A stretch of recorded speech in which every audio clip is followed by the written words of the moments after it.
¿Por qué no? También quieren maltratar. Solo para contratos. Bueno, Flor, dime, ¿cómo te ves de acá a 5 o 6 años? Ay, como le digo, como quisiera ser como Susan del Perú.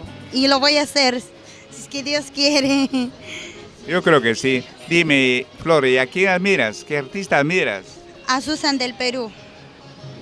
De ella sus canciones son bien sentimentales, músicas con sentimiento, que llega al corazón. Por eso me gusta cantar más su música de ella. Qué bueno.